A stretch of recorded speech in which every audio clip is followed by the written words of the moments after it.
Children, आज हम करेंगे accounting for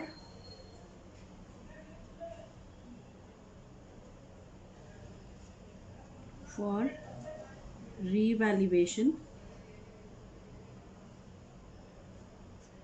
of assets and liabilities at the time of change of profit sharing ratio. तो जब profit sharing ratio में change है तो असेट्स और लाइबिलिटीज की वैल्यू है ना, जो है वो भी रीवैल्यू होती है। ठीक है, इसका रीज़न क्या है? क्योंकि जो रियलाइजेबल वैल्यू है, यस चिल्ड्रन, ये समझे हम। इसका रीज़न क्या है? क्योंकि जो रियलाइजेबल वैल्यू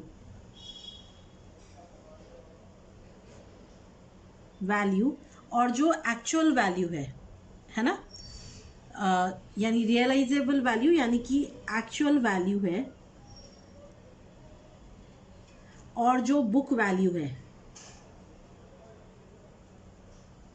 बुक वैल्यू क्या होती है? वो वैल्यू जो हमने बैलेंस शीट में दिखा रखी है। ठीक है, वो दोनों जरूरी नहीं है कि सेम हो। तो जब रियलाइजेबल वैल्यू और बुक वैल्यू सेम नहीं होती है ना, तब हमको चेंज, तो ऐसे केस में चेंज है यानी कि रीवैल्यूएशन है, need for revaluation of assets and liabilities हो जाता है। समझ आ रही है आपको ये?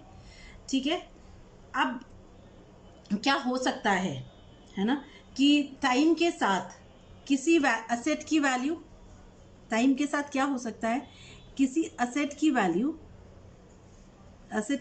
बढ़ जाए, हो सकता है किसी असेट की वैल्यू कम हो जाए, हो सकता है किसी लाइबिलिटी की वैल्यू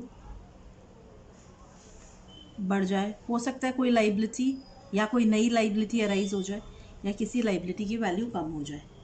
यस, तो जो असेट की वैल्यू जब बढ़ जाती है, जब असेट की वैल्यू बढ़ जाती है तो असेट अकाउंट डेबिट होता है, यानी इंक्रीज इन वैल्यू। तो असेट अकाउंट क्या होगा?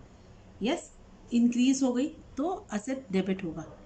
असेट की वैल्यू जब भी कम होती है, हमारी बेसिक, ठीक है, हमने जो बेस किया था हमारा अकाउंट्स का, वो काम आता है यहाँ पे। असेट्स की वैल्यू कम होती है तो असेट्स क्रेडिट होते हैं। लाइबिलिटी की वैल्यू जब भी बढ़ती है तो लाइबिलिटी क्रेडिट होती है, और लाइबिलिटी की वैल्यू जब भी कम होती है तो लाइबिलिटी डेबिट होता है। तो ये जो असेट्स और लाइबिलिटीज़ की वैल्यू में चेंज है, यस, ये चेंज कैसे हो सकता है? ये चेंज हो सकता है इस तरह से, या तो इंक्रीज इन असेट और डिक्रीज इन असेट, और increase in liability and decrease in asset. तो ये जो चेंजेस है बुक्स ऑफ अकाउंट्स में, ठीक है, इन चेंजेस के कोई हमने रिकॉर्ड नहीं कर रखे हैं। यस चिल्ड्रन, समझ रहे हैं?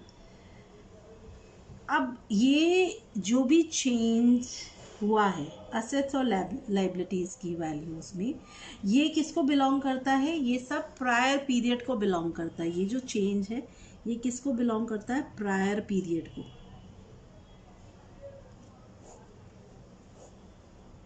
ठीक है ना? अब ये जो भी रीवैल्यूएशन का इफेक्ट है, यस, इस इफेक्ट को पार्टनर्स अपने ओल्ड रेशियो में ही बेयर करेंगे। किस रेशियो में?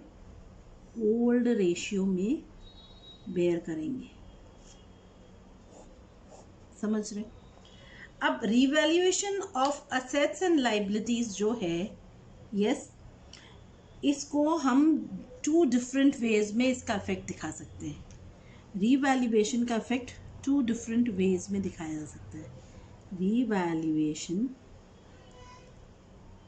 को हम 2 तरह से दिखा सकते हैं, ठीक है, अपने बुक्स में इसके ट्रीटमेंट को कैसे कैसे दिखा सकते हैं? When revised value are recorded, are to be, है ना, to be recorded in the books, ठीक है, फर्स्ट ये है। और सेकंड कैसे दिखा सकते हैं हमको, when revised values are not to be recorded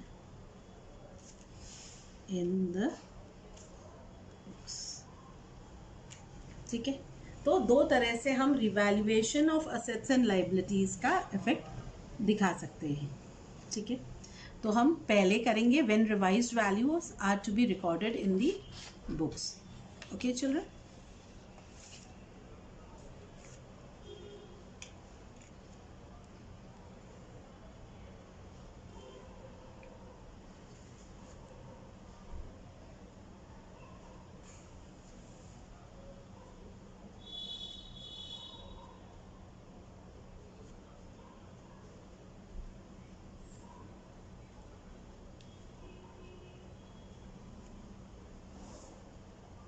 ठीक है।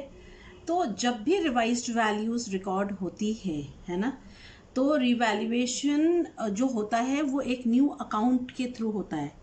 कौन सा अकाउंट ओपन करते हैं, रिवैल्यूएशन अकाउंट, ठीक है। इसको और क्या बोलते हैं, profit and loss adjustment account भी बोलते हैं। तो ये अकाउंट ओपन होता है, इस अकाउंट के थ्रू हम करते हैं। तो रीवैल्यूएशन अकाउंट या profit and loss adjustment account, ये क्या है, ये नॉमिनल अकाउंट है नेचर में। ये किस नेचर का है, ये नॉमिनल नेचर का है, ठीक है। ये नॉमिनल नेचर का है ना। क्यों, क्योंकि अगर कोई भी लॉस है रिवैल्यूएशन में, ठीक है, और कोई भी गेन है, दोनों ही इस अकाउंट में रिकॉर्ड होंगे। तो इसका नेचर क्या हो गया, नॉमिनल नेचर है। इस अकाउंट का नेचर है नॉमिनल है, ठीक है, ओके। तो नॉमिनल का मतलब क्या है, कोई भी लॉस होने से, रिवैल्यूएशन लॉस होने से अकाउंट के डेबिट में इफेक्ट होगा, और गेन होने से यानी रिवैल्यूएशन में प्रॉफिट होने से अकाउंट क्रेडिट होगा। तो इसमें हम क्या अकाउंटिंग ट्रीटमेंट करेंगे,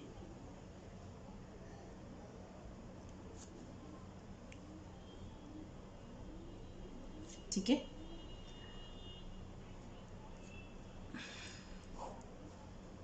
for decrease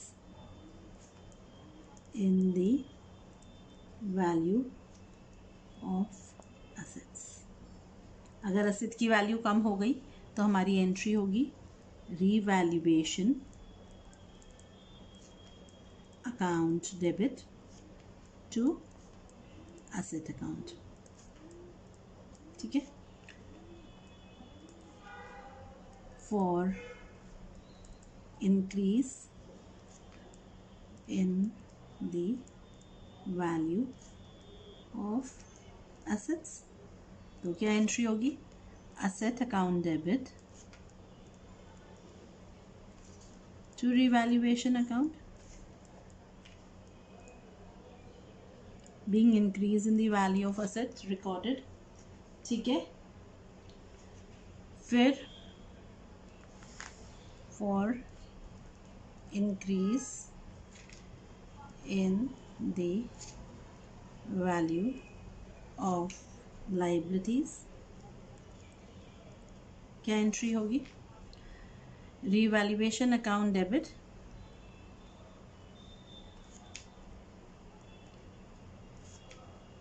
to liabilities, and for decrease in the value of liabilities, क्या एंट्री होगी, liability account debit to revaluation account, अब हम समझते हैं, अगर एसेट की वैल्यू डिक्रीज हो गई तो फर्म को क्या हुआ, लॉस हुआ। लॉस हुआ तो रिवैल्यूएशन अकाउंट क्या होगा, डेबिट होगा। एसेट की वैल्यू कम हो रही है तो एसेट रिड्यूस हो रहा है तो क्रेडिट होगा एसेट। यस, तो हमारी एंट्री बनेगी revaluation account debit to asset account. अब हम देखते हैं एसेट की वैल्यू जब इंक्रीज हो रही है, यस, तो हमें क्या होगा, बिजनेस को प्रॉफिट होगा। यस, तो एसेट और एसेट की वैल्यू बढ़ रही है, प्रॉफिट हुआ तो रिवैल्यूएशन अकाउंट नॉमिनल नेचर का है तो क्रेडिट हो जाएगा, और एसेट अकाउंट डेबिट होगा क्योंकि एसेट की वैल्यू क्या हो रही है, बढ़ रही है। Yes, increase in the value of liability, तो ये क्या हुआ, फिर लॉस की सिचुएशन है। लॉस हुआ तो रिवैल्यूएशन अकाउंट डेबिट होगा, और एसेट की वैल्यू क्योंकि लाइबिलिटी की वैल्यू क्योंकि बढ़ रही है तो लाइबिलिटी की वैल्यू बढ़ने से क्रेडिट होता है। Decrease in the value of liability, liability की वैल्यू जब कम होती है तो डेबिट होती है लाइबिलिटी, और रिवैल्यूएशन में क्या हुआ, गेन या प्रॉफिट है रिवैल्यूएशन का। जब लाइबिलिटी कम हुई तो रिवैल्यूएशन में गेन है। अब जो भी प्रॉफिट या लॉस है, ठीक है, तो वो ट्रांसफर करेंगे।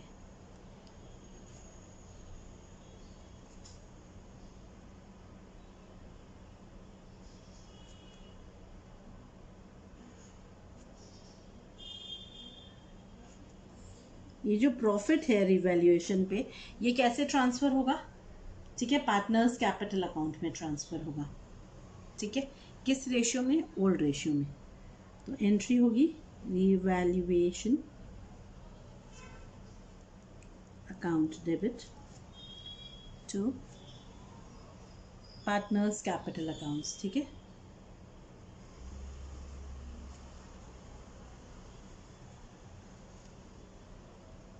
किस रेशियो में चिल्ड्रन, ओल्ड रेशियो में। यस,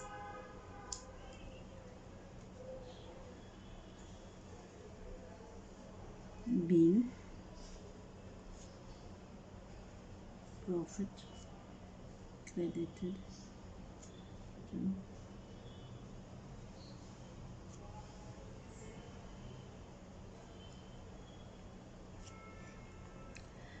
अब अगर रिवैल्यूएशन में यस लॉस है तो when revaluation account shows loss, तो क्या होगी, लॉस केस में जो अबव एंट्री है वो रिवर्स हो जाएगी। यस, तो हमारी एंट्री क्या बनी, partners capital accounts debit to revaluation account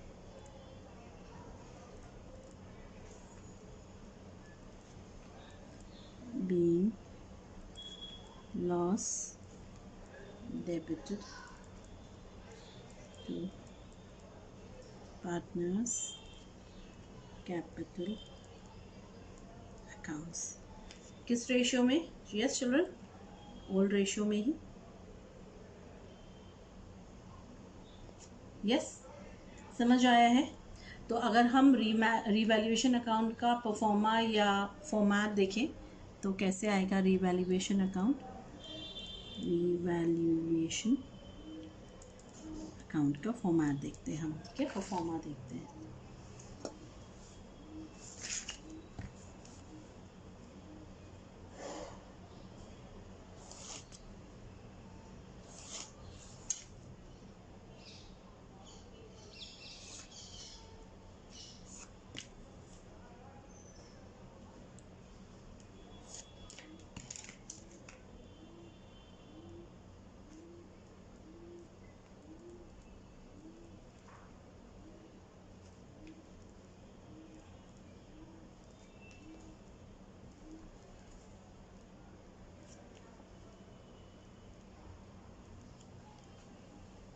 जो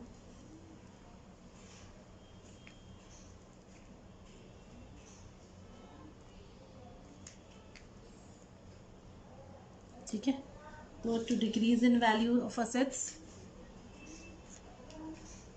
and by increase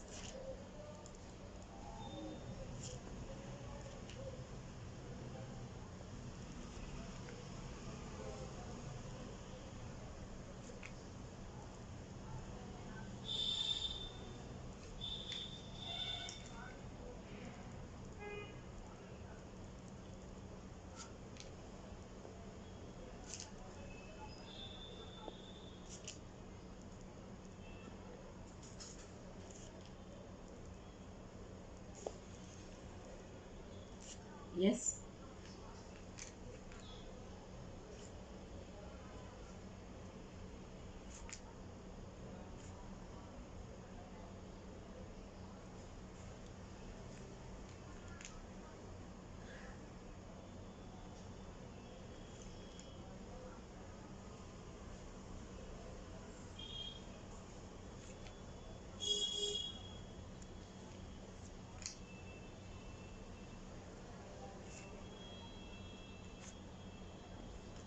either this or by loss on revaluation transferred to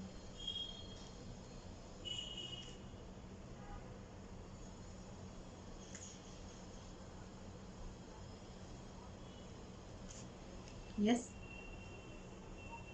किस रेशियो में ट्रांसफ़र होएगा चिल्ड्रन? ये ओल्ड रेशियो में।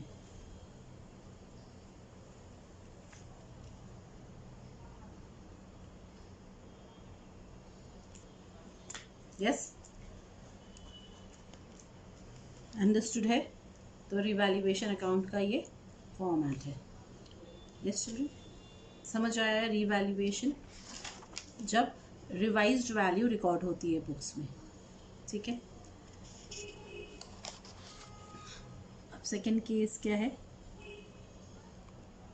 When revised values are not recorded in the books।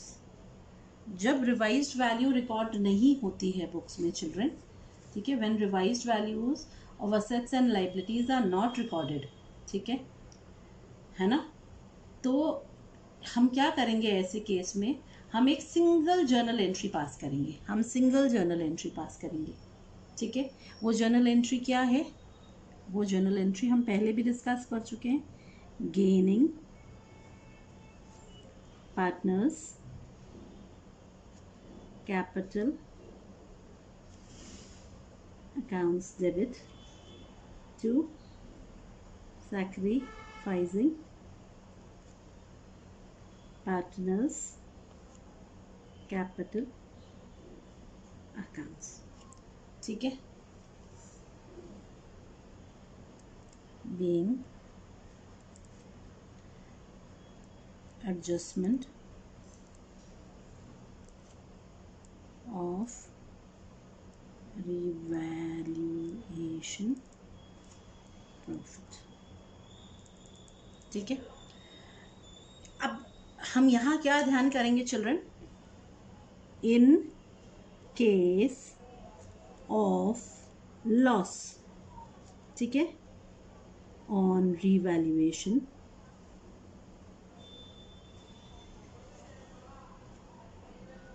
a reverse entry will be passed to adjust the loss, ठीक है। ये समझ आया हमें कि अगर लॉस है और लॉस को एडजस्ट करना है तो रिवर्स एंट्री पास करेंगे हम, ठीक है। अब हम एक क्वेश्चन से ये समझते हैं, ठीक है। यस चिल्ड्रन, ले हम एक क्वेश्चन और उसे हम समझें कि कैसे हम एंट्रीज पास करेंगे।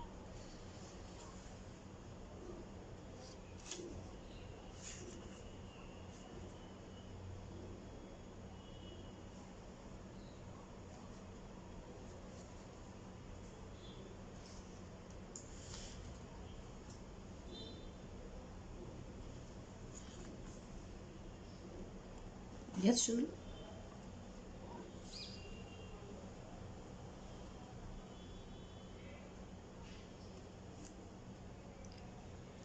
ये क्वेश्चन देखते हैं हम 31। ठीक है, X and Y are partners sharing profits and losses in the ratio 4:3. Their balance sheet as of 31st March 2016 stood as follows. ठीक है, बैलेंस शीट गिवन है, उसमें रिजर्व्स गिवन है, कुछ लाइबिलिटीज जैसे क्रेडिटर्स गिवन है, कैपिटल बैलेंसेस और कुछ असेट्स गिवन है. They decided that with effect from 1st July 2016, they will share future profits and losses in the ratio 2:1. For this purpose, they decided that fixed assets are to be depreciated by 10%.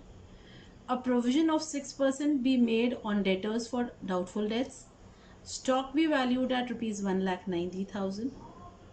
An amount of rupees 3,700 included in creditors is not likely to be claimed. ठीक है. Partners decided to record the revised value in the books. However, they do not want to disturb the reserves. You are required to prepare journal entries, capital accounts of partners and the revised balance sheet. ठीक है children, हम करेंगे question. Yes children, तो हमने क्या क्या देखा? Fix assets. ठीक है, fix assets are to be depreciated. तो revaluation account debit to fix assets.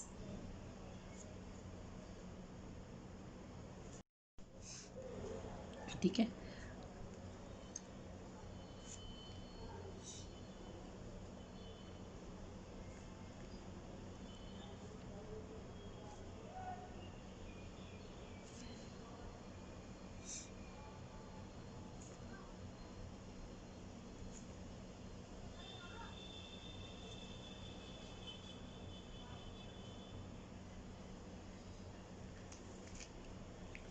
Next transaction क्या है?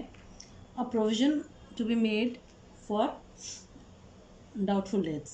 ठीक है, तो डेटर्स हैं हमारे 1,20,000 के. 1,20,000 के पे 6% का प्रोविजन है, तो 7,200 का प्रोविजन है children. Provision is a liability. ठीक है, तो लाइबिलिटी बढ़ गई, तो हमारी एंट्री है revaluation account debit to provision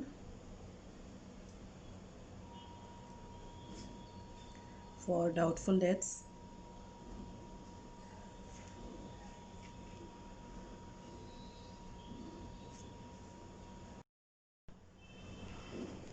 $7,200 है ना.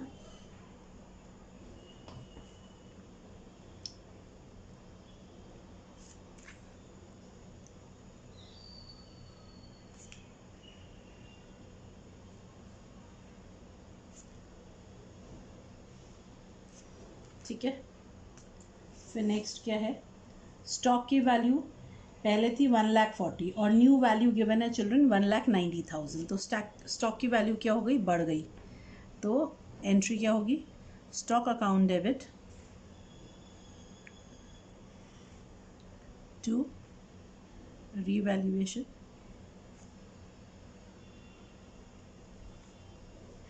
Account being increase in value of stock. ठीक है, तो स्टॉक की वैल्यू कितनी बढ़ गई? 50,000 रुपीज़ से.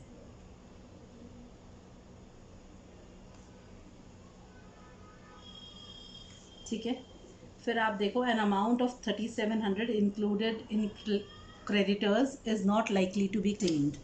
मतलब क्रेडिटर्स कम हो गए, तो हमारी एंट्री है creditors account debit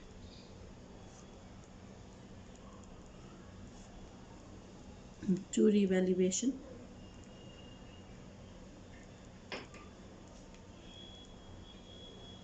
being decrease in creditors.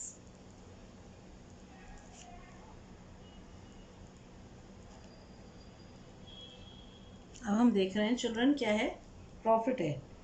अब देखो रिवैल्यूएशन अकाउंट डेबिट हुआ है 22,200 से और क्रेडिट हुआ है 53,700 से।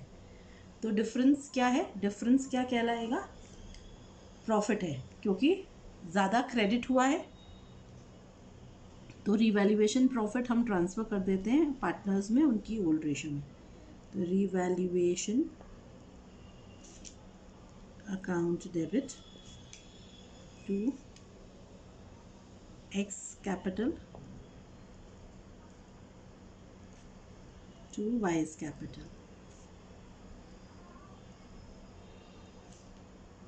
being profit transferred।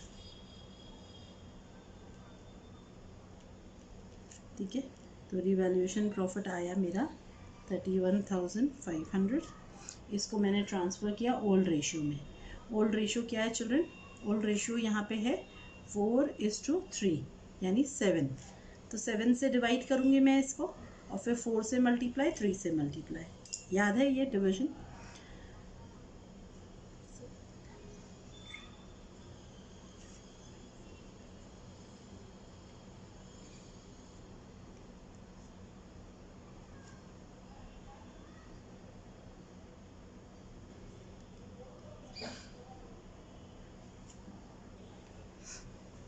Okay children, अब आपको क्या गिवन है? रिजर्व है बुक्स में 42,000 का, ठीक है, और ये गिवन है they do not want to disturb the reserves. Yes children, तो हम एक वर्किंग देखते हैं, वर्किंग्स देखते हैं। तो पहली वर्किंग क्या है मेरी? कैलकुलेशन ऑफ गेनिंग और सैक्रिफाइसिंग। ठीक है, ओके। तो ओल्ड रेशियो गिवन है, ओल्ड रेशियो कितनी है? 4:3। न्यू रेशियो क्या है? न्यू रेशियो भी गिवन है, कितनी गिवन है न्यू रेशियो? 2:1 गिवन है। तो सैक्रिफाइसिंग रेशियो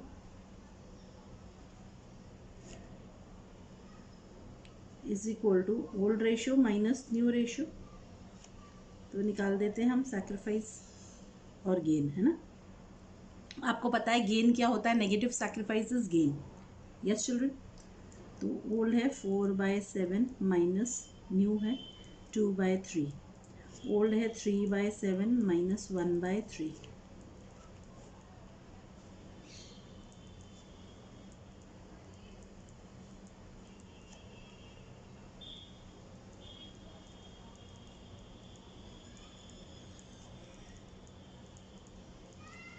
तो x gains and y sacrifices 2/21 share.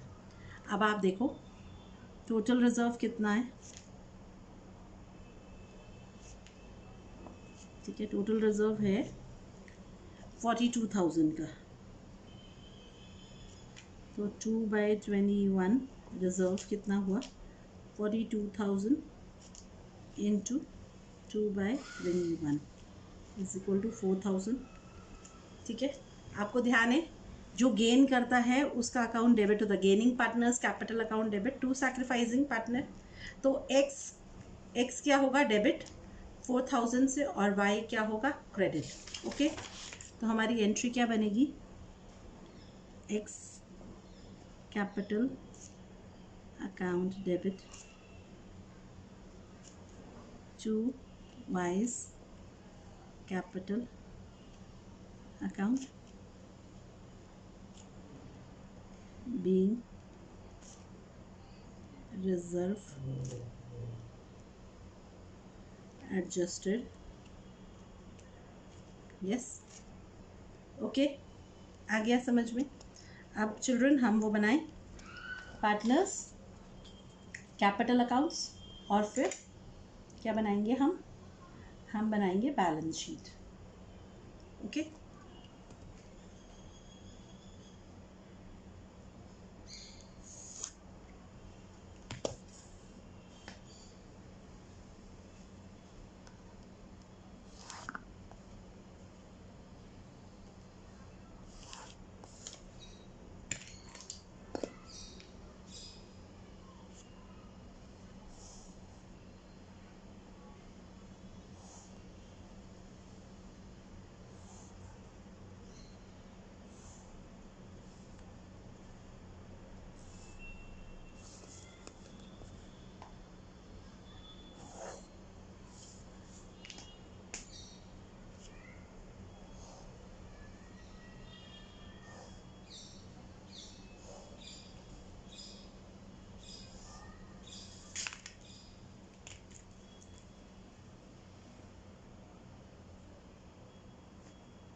सबसे पहले ओपनिंग बैलेंस उनका जो बैलेंस कैपिटल बैलेंस गिवन है वो डाल देते हैं by balance brought down. Yes children, तो कितना है कैपिटल 2,40,000 और 1,20,000। ठीक है, फिर रिवैल्यूएशन प्रॉफिट हमने ट्रांसफ़र करना है बाय रिवैल्यूएशन। ठीक है, तो हमने यहाँ पे एंट्री पास की थी रिवैल्यूएशन प्रॉफिट के लिए, तो हम रिवैल्यूएशन प्रॉफिट ट्रांसफ़र कर देते हैं। ठीक है, अब ये जो ट्रांसफ़र एंट्री थी इसको कर दें by X capital to Y's capital, reserve fund की ट्रांसफ़र एंट्री कर दी।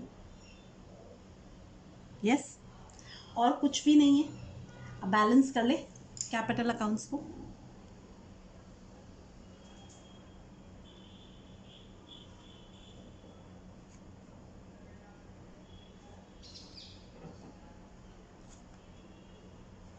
आपको बैलेंस करना आता है अकाउंट?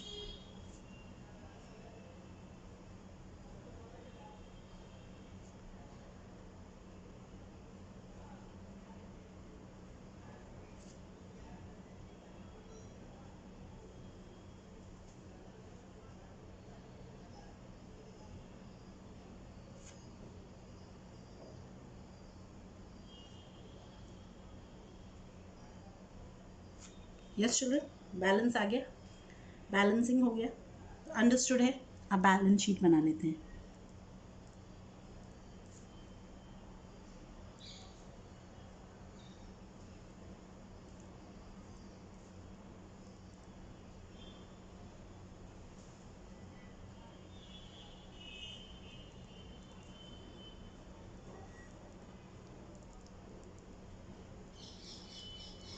ठीक है,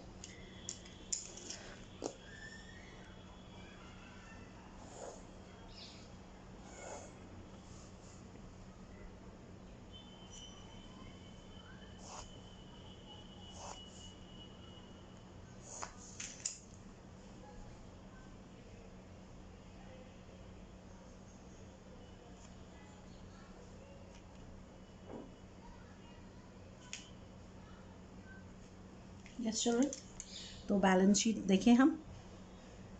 सन्ड्री क्रेडिटर्स डिक्रीज हुए चिल्ड्रन 3,700 से। ठीक है, तो 24,300 न्यू वैल्यू। ठीक है, रिजर्व कोई चेंज नहीं है रिजर्व में, तो रिजर्व 42,000 का रहेगा ऐसे कैसे। और कोई लाइबिलिटी अराइज हुई? नहीं हुई। प्रोविज़न आपके पास दो ऑप्शन है प्रोविज़न के लिए, आप डेटर्स में से माइनस करके भी दिखा सकते हैं और लाइबिलिटी साइड में भी लिख सकते हैं। ओके, दोनों सही है, ऑल्टरनेट ट्रीटमेंट है ये। ठीक है, कैपिटल अकाउंट बैलेंसेस।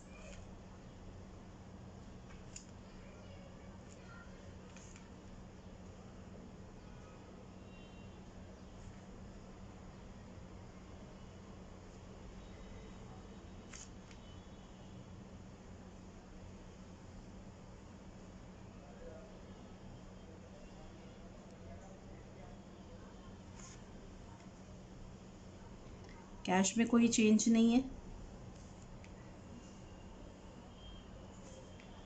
ठीक है, फिर सन्ड्री डेटर्स में चेंज है। क्या चेंज है?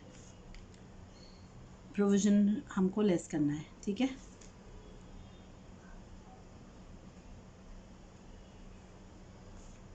कितना प्रोविज़न है? 7,200 का।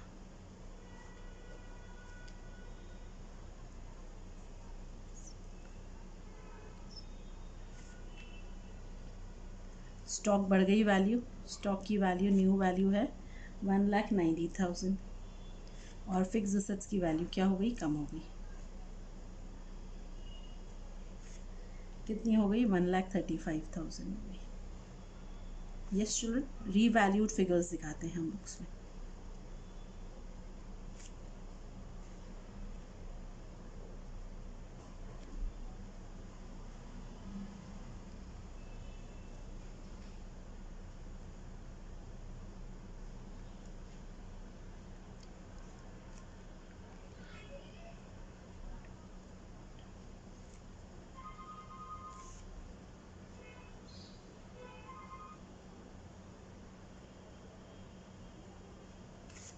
यस चिल्ड्रन, आ गया समझ में?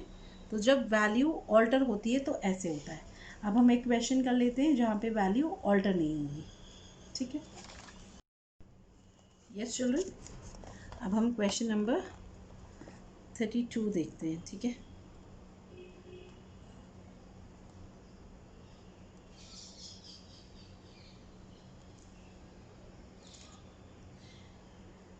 PQR are in partnership sharing profits and losses in the ratio of 5:4:3. On 31st March 2019, their balance sheet was as follows: creditors, outstanding expenses, general reserve, capital accounts, cash at banks, sundry debtors, stock, furniture, plant and machinery. It was decided that with effect from 1st April 2019, the profit sharing ratio will be 4:3:2. For this purpose, the following revaluations were made. Furniture to be taken at 80% of its value, stock be appreciated by 20%, plant and machinery be valued at 44 lakh, create provision for doubtful debts for rupees 10,000 on debtors, outstanding expenses be increased by rupees 3,000. Partners agreed that altered values are not to be recorded in the books, and they also do not want to disturb the or distribute the general reserve. You are required to post a single journal entry to give effect to the above. Also prepare the revised balance sheet. ठीक है children, अब हम समझें और करें ये question. तो आपको क्या बोला? आपको बोला है कि जो भी रिवाइज्ड वैल्यूज़ होंगी, यानी जो चेंज वैल्यूज़ हैं, उनको हमें नहीं दिखाना है बुक्स में, और एक सिंगल जर्नल एंट्री से हमें सारा इफेक्ट दिखाना है। तो सबसे पहले हम क्या करते हैं, हम कैलकुलेट करते हैं प्रॉफिट होगा कि लॉस होगा, फिर ट्रांसफ़र एंट्री करेंगे। ओके, तो फर्स्ट तो हम निकालते हैं प्रॉफिट और लॉस ऑन रिवैल्यूएशन कितना होगा।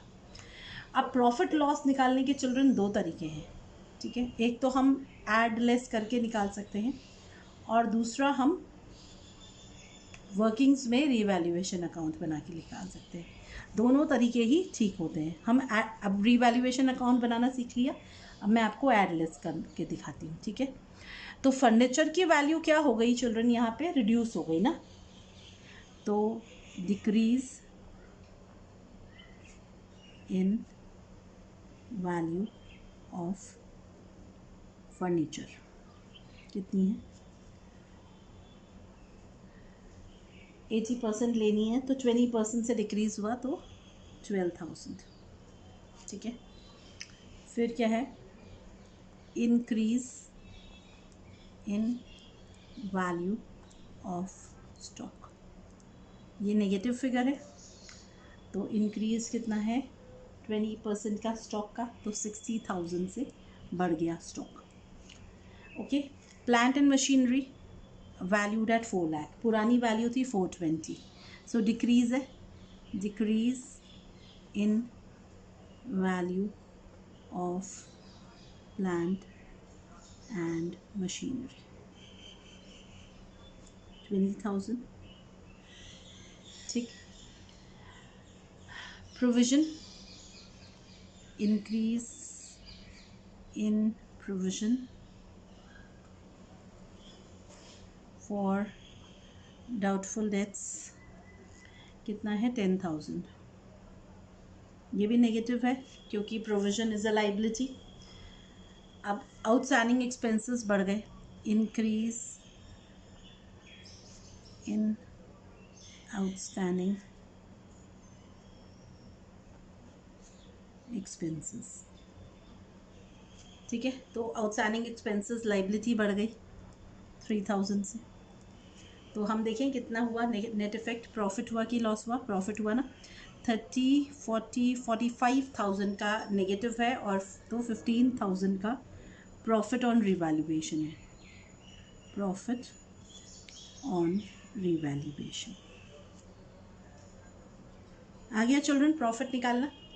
अब हम प्रॉफिट आ गया, अब हम क्योंकि रिजर्व्स को भी डिस्ट्रीब्यूट नहीं करना चाहते हैं, तो हम इसमें ऐड कर देते हैं, ऐड रिजर्व्स, जनरल रिजर्व है तो कितना है 75,000 का जनरल रिजर्व ऐड कर देते हैं। टोटल एडजस्टमेंट करना है मुझे 90,000 का। यस चिल्ड्रन, ठीक है। तो अब हम कैलकुलेट करते हैं गेनिंग या सैक्रिफाइसिंग रेशियो, वो चाहिए ना हमें। तो ओल्ड रेशियो गिवन है हमें, कितनी है ओल्ड रेशियो चिल्ड्रन? 5:4:3, ठीक। फिर न्यू रेशियो गिवन है, कितनी है? 4:3:2, ठीक है। तो sacrificing ratio is equal to old ratio minus new ratio, ठीक है। निकालें तो ओल्ड है किसका? पी का ओल्ड है 5/12 और न्यू है 4/9। क्यू का है 4/12 माइनस 3/9 और आर का है 3/12 माइनस 2/9। देखिए चिल्ड्रन 36 एलसीएम आ गया, तो 5 3 15 माइनस 4 4 16, 3 4 12 माइनस 3 3 12 9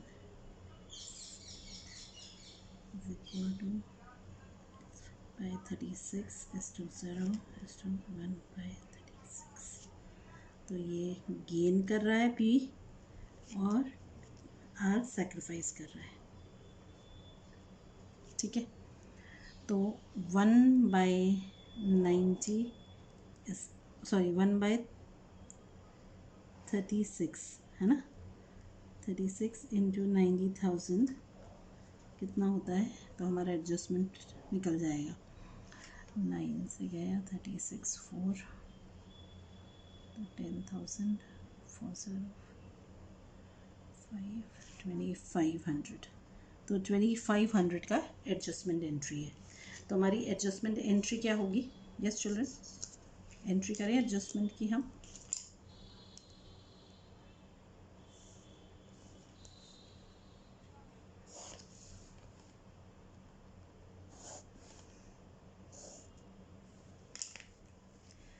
जर्नल,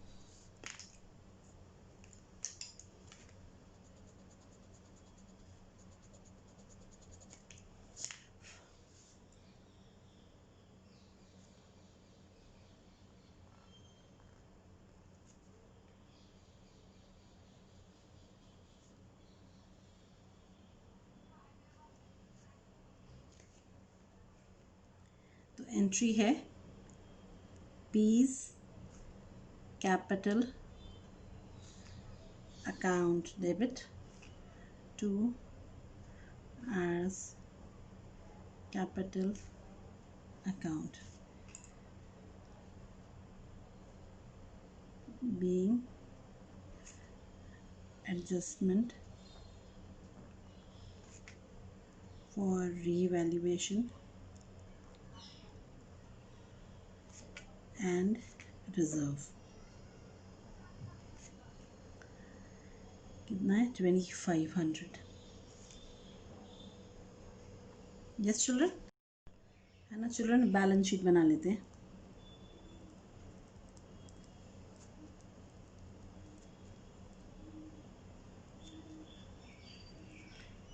अब कोई वैल्यू चेंज करनी नहीं है हमें एसेट्स एंड लायबिलिटीज़ की, ठीक है। सिर्फ चेंज किस में है?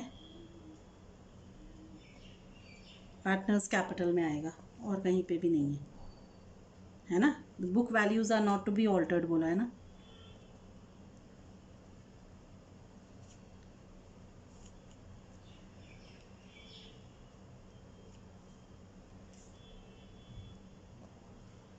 तो सबकी पुरानी वैल्यूज ही आ जाएगी चिल्ड्रन, कोई चेंज नहीं है, कोई चेंज हम रिकॉर्ड नहीं करेंगे।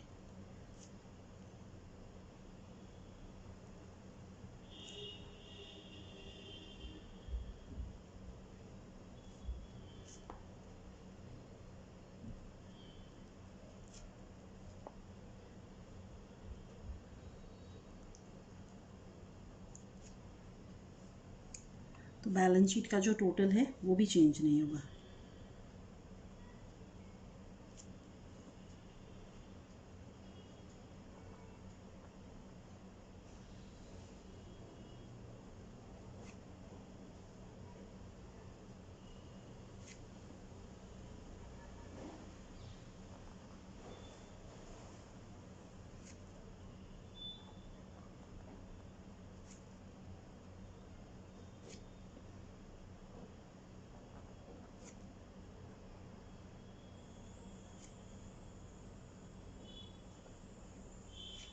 सिर्फ चेंज है कैपिटल अकाउंट्स में। क्यों चेंज है कैपिटल अकाउंट्स में?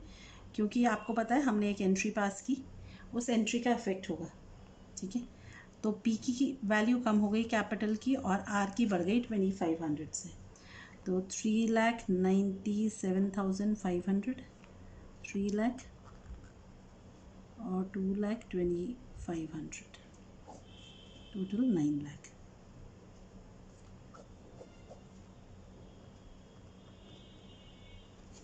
ठीक है चिल्ड्रन, समझ आया ये?